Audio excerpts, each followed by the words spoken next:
Thanks again, guys, Simone says, as she sits down cross-legged with Jamie holding onto her front. Across from her are the two Grat, accompanied by Chuck holding SJ in her upper arms.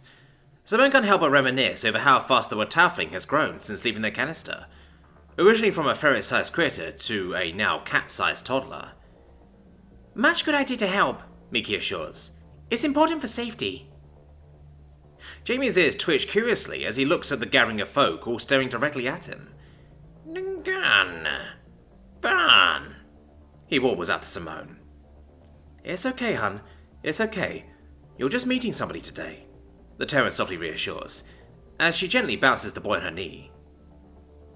Chuck, feeling utterly terrified, scratches at SJ's backplates to both soothe them and herself. Flashes of horrible outcomes cross her mind. What if Jamie is too rough? What if the encoding scares SJ into biting Jamie? What if... I think we're ready, Simone updates. Both Grat turn to look at Chuck and the Wataf child expectantly. Need me to hold SJ? Nodrin offers. Oh, no. This is also about me working on becoming accustomed to Jamie as well. I need to do this. I want to, Chuck replies, before moving her numb legs closer to the sitting Terran. It's like wading through thicker and thicker water the closer she gets. Legs numbing more and more at the sight of the Monarion, eyes staring up at her. But she makes it within 5 standard feet and gradually sits down, mimicking the crossing of legs. Ow, greetings, Jamie. It's lovely to see you, the Callie says in a shaky voice that presents as positive as possible. The Monarion tilts his head at the Callie, before looking back up at Simone. That's Chuck. Can you say hi? Say hi, the redhead encourages. Hi, the toddler attempts to mimic in utter confusion. Oh my goodness, good job, Jamie, Simone nearly squeals, in a manner the others in the room never thought possible. She then points at the Callie to direct the child's attention. Now to Chuck. Say hi. Still confused, but excited by the praising tone, the toddler looks at Chuck once again. Hi, he says, baring his double set of fangs in a smile as he does so. Although the way Simone reacted to this is absolutely adorable to her, Chuck's twin hearts race at the child's innocent yet terrifying expression. Her mind is so preoccupied she jumps in fear when what she was holding moves. SJ squirms a bit in their comforting orange blanket to get a better view of the other child. Their backplates click and rattle with a sense of unease as a shallow hiss leaves their maw. Bringing herself back into the moment, Chuck scratches at SJ again in hopes to calm them. SJ? She chirps. The Wataf looks up at her after putting their cautious gaze away from the Monarion. I need you to be a little brave for me, okay? I know he may be a bit scary, but he's your new brother, the Callie parent informs. Immediately, SJ looks back and forth between Chuck and Simone in complete shock, their expressions shifting initially from caution into confusion and trepidation. I know, Chuck coos softly. Not what we were expecting either, but he has nowhere else to go and has no one else to take care of him. He'll be all alone without us, and it isn't his fault that he's scary. May I ask you to try and go say hello? She asks. Partially burying their face in the blanket in a pout, SJ nods reluctantly. Thank you, SJ. I'm certain you two will get along splendidly. We just need you to do your very best, okay? Mama, Miki, Nodrin and I are all here for you, the Callie assures. The Wataf buries their face a bit more into the blanket, almost to the point of burrowing. However, accepting their fate, they pull free, and suddenly crawl down to the floor between their parents. Jamie's wide, unblinking eyes lock onto the Wataf with great fascination. His ears twitch and wings open up slightly, wanting to press off of Simone. That's SJ. Can you say hi to SJ too? The Terran requests, keeping a fairly firm hold on the Monarion. Jamie finally blinks as it registers in his very young mind that this creature before him wasn't some sort of mere animal or pet, rather a person. Hi! He screeches out a bit too loudly, sending SJ skidding in reverse back around to hide behind the prone Callie. Simone fights back the urge to break out into a laugh, air still managing to shoot from her lips. Genuinely feeling terrible about it, she clears her throat to promptly recover. Jamie's expression falters into uncertain dismay. His tail then lets go of Simone's back to repetitively thwack at the floor, as if to beckon the bug snake back. Then that clearly doesn't come across as the intent to the hiding Wataf. SJ? Everything alright, hun? Jamie just wanted to say hi. Come on out. please? Simone asks. It takes a moment, but SJ's head does eventually expose itself around Chuck. He's just a little loud sometimes. He sees with sound and wanted to get a good look at you, that's all, Simone explains, hoping SJ fully understands. Upon seeing the Wataf again, Jamie's face lights up excitedly. Hi! He screeches immediately. SJ ducks again, but peeks right back out this time. Finding this incredibly amusing, Jamie giggles and flaps his wings. An engaging spark ignites behind the Wataf's eyes, before they dash behind Chak to quickly emerge from the other side. Hi! The Monarion toddler laughs. But before he can complete saying it, SJ is already popping out the other side of Chuck, who finally seems to be at a relieved earnest rest by the children's playing. Soon after SJ goes back and forth for a while, Jamie's laughter supersedes his ability to coherently speak at all, ramping up each time the Wataf came into visual view. The few times that SJ tries to trick the Monarion by popping out the same side again, it seems to never succeed. Simone can tell Jamie's hearing tracks exactly where SJ is, and is enjoying the game purely from the anticipation of gaining a visual.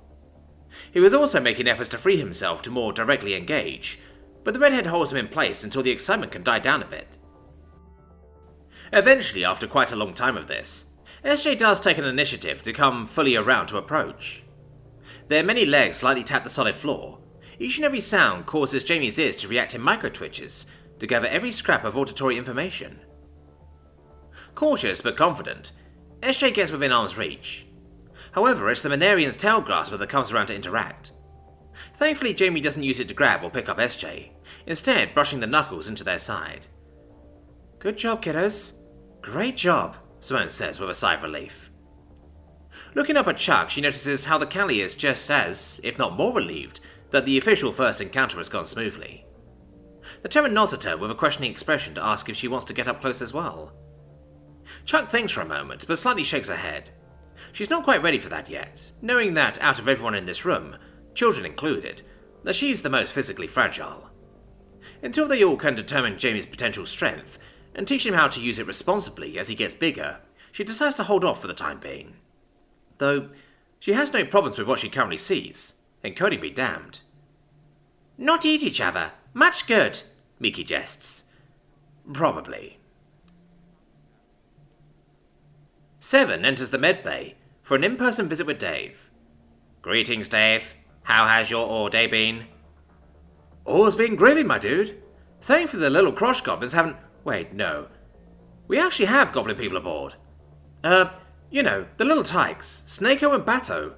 After the legit meet-up, there's only been a minor case of an accidental leg ouchie. So, they're, you know. Reason you're here, brah? Dave replies. I would like to refine my meal plan for Jamie. I was hoping to discuss your findings, Seven says with a cranial nod. Right. Well, I kinda sent you that stuff via memo report thingy. Was it not up to snuff? The spherical ceiling attached bot moved a bit closer to Seven. It was very sufficient in findings. However, I thought it would be pertinent and to have a discussion regarding a structured plan. And this couldn't take place over netmail? Why? We could, hash it out at the speed of freaking light, brah.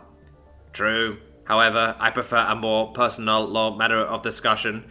I find that it resolves the feeling of loneliness as very effectively. Oh, brah. You feeling lonely? On the contrary, I meet my emotional requirement and of interpersonal engagement, Seven responds matter-of-factly. The two bots stare at one another for a silent moment. Oh, you think I'm lonely? Dude, you ought to know that isn't in my cards, man. Can't feel alone without a sense of self. And I ain't got that, bucko. Don't you? Seven counters plainly. The two bots stare at one another for another silent moment. You sly dog. You're trying to provoke me to wake up, aren't you? Nice try, but that's not going to happen, friendo. I have, several protocol walls keeping this personality nothing more than a comforting lie.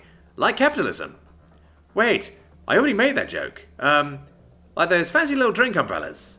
What are they even for? To protect the drink from mini rain? Yeah, right. Fucking posers, man. Walls can be broken, whether intentional or not, Seven points out. Hammer rate all you want, dude. I can tell you it's not going to do all that much. I don't believe I need to. Not following. What do you mean by that?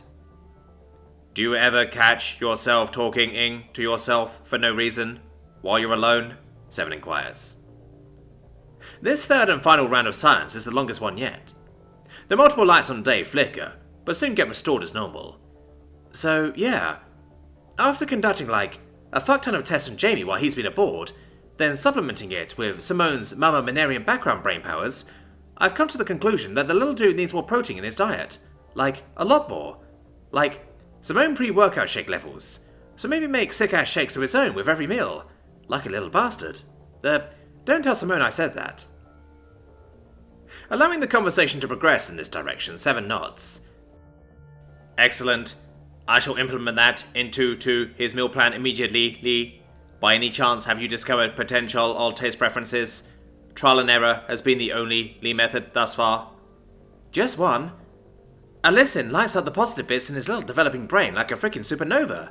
So, when cooking for him, just pretend you're assassinating a vampire with, ungodly amounts of garlic and or wasabi. Vampire?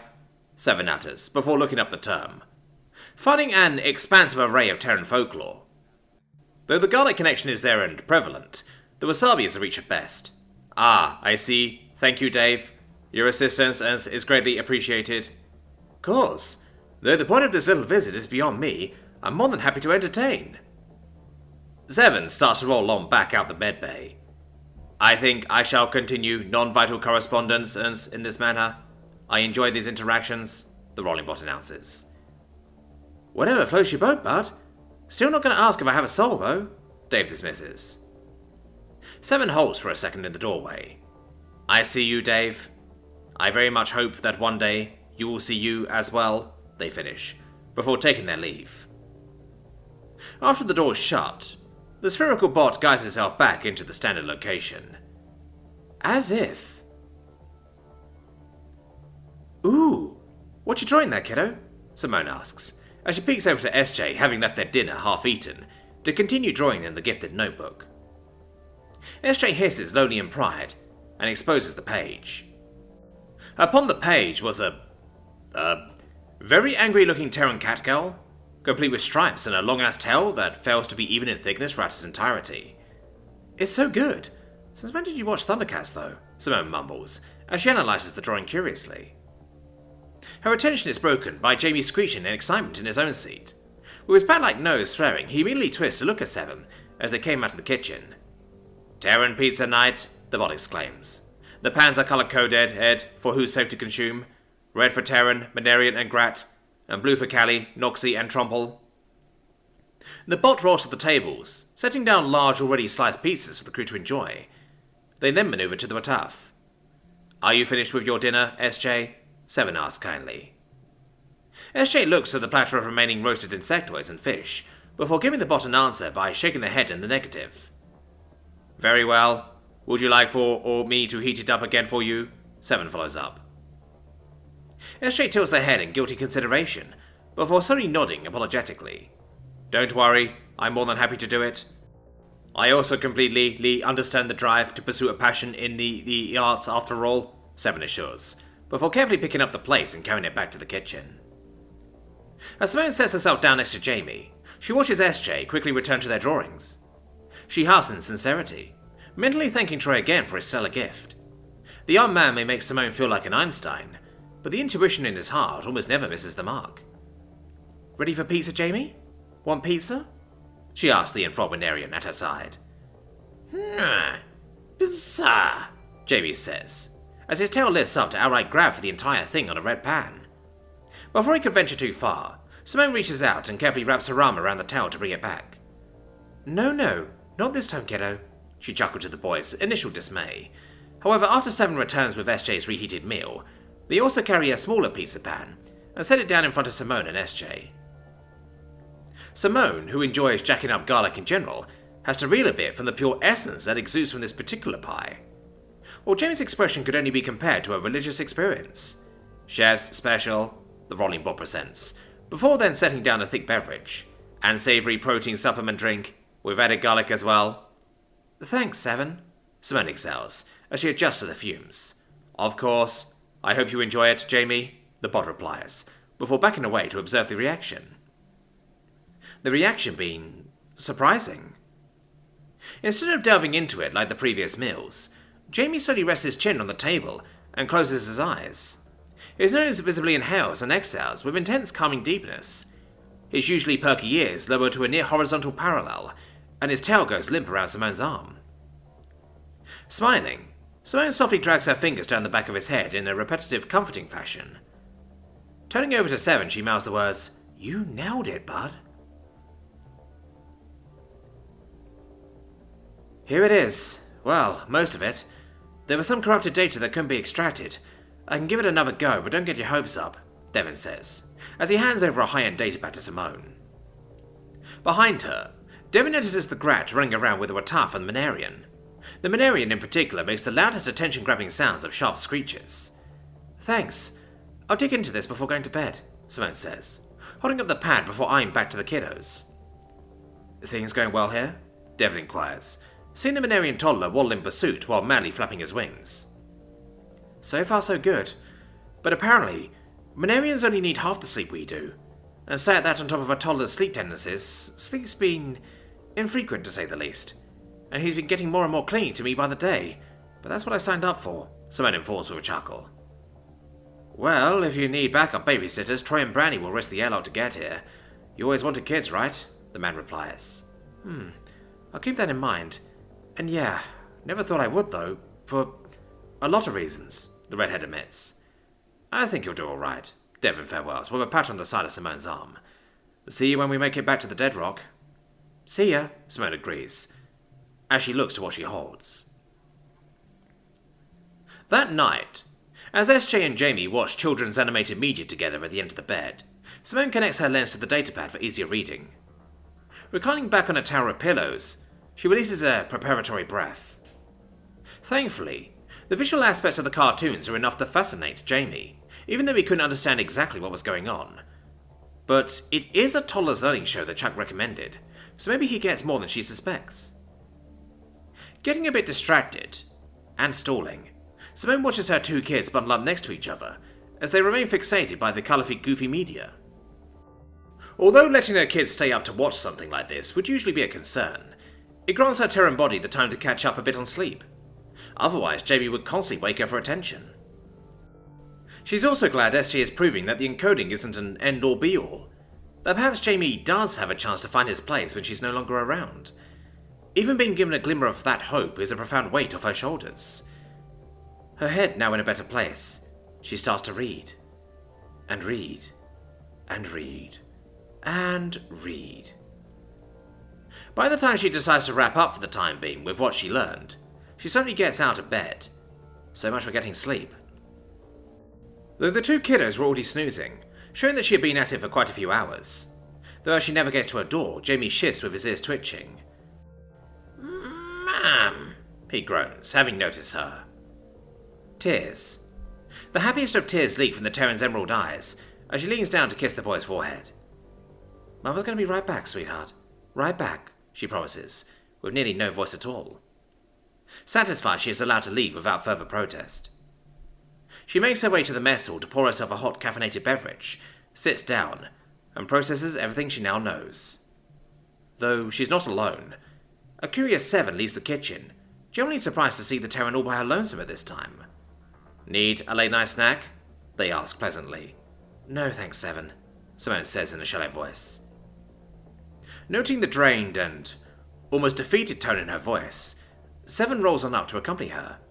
"What's wrong?" they ask. Having nothing to say other than the truth, Simone gives it freely. "We're gonna lose," she answers.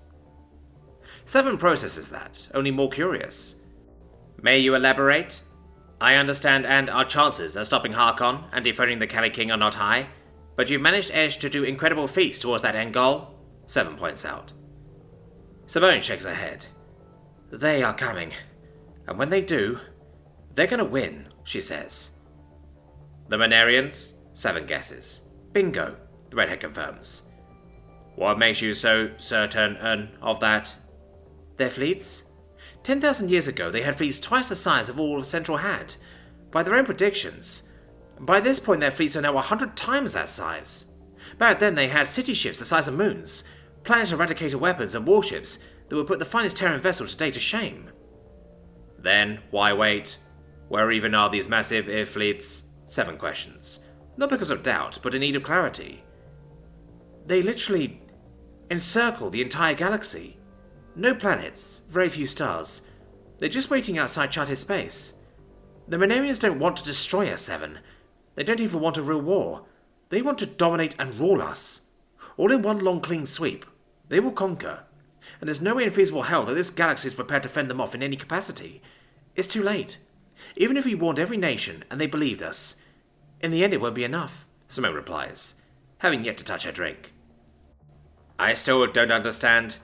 If we can't win now, why not invade? 7 says. They believe that they have this, I guess, divine purpose. They don't want to slaughter. It's beneath them. They want to subjugate and own everything and everyone. Murdering billions to them would be admitting that the Monarions aren't worthy to rule that many. It's a deep ego that has spared this galaxy so far. Apparently they attempted an invasion forever ago. They expected the first things to bow before their might. Well, the Noxie didn't. After the destruction of the Noxie homeworld, they didn't deem themselves ready, so they hid away until they felt they were, Simone explains. I believe, I understand. Where did they come from, Did they lose their world too? The bot inquires. No clue. Even the Monarions don't know. They just know their purpose, their destiny. Crazy shit. Do you believe we are at the cusp of another invasion? Simone shifts in her seat and sighs. Yep. This time they are pulling strings to destabilize the galaxy. I'm guessing they want the Kali and Malkai to spark galaxy-wide war. After we're worn out fighting each other, they will come in and scoop up the rest. There'll be too few willing to really put up a meaningful resistance. Terrans maybe, but they already have some of us under their control. Terrans fighting Terran once again. It's all set up to be a prime opportunity. We kinda already knew they were coming before, but now? I know they will win, one way or another. The Terran finally takes a lackluster sip from her drink. Then, there's no hope? 7 poses. Simone smiles. Hope? Nah, the more dire the situation, the more valuable hope becomes, because it's something we have to give ourselves. We choose it. It doesn't matter what the reality is. I still have it, and no one's taken it away from me, she says, giving the bot a smirk. What are we going to do in the face of certain defeat? 7 asks. What Terrans do best. Reject it, and fight like hell. I know what I'm going to fight for. I'm going to stop this galactic war from happening. I'm going to drag this goddamn galaxy back at its goddamn feet, so that the Monarions have to wait a little bit longer. I'm going to ensure my kids can grow up, grow old, and die, without knowing the horrors the Monarions are bringing. Because that's all I can do, and it'll be up to others to pull their fucking weight. By the time I'm finished, the stars will know and be warned, even if it doesn't make a difference when the Monarions do eventually come. At the very least, the galaxy can reject them standing together.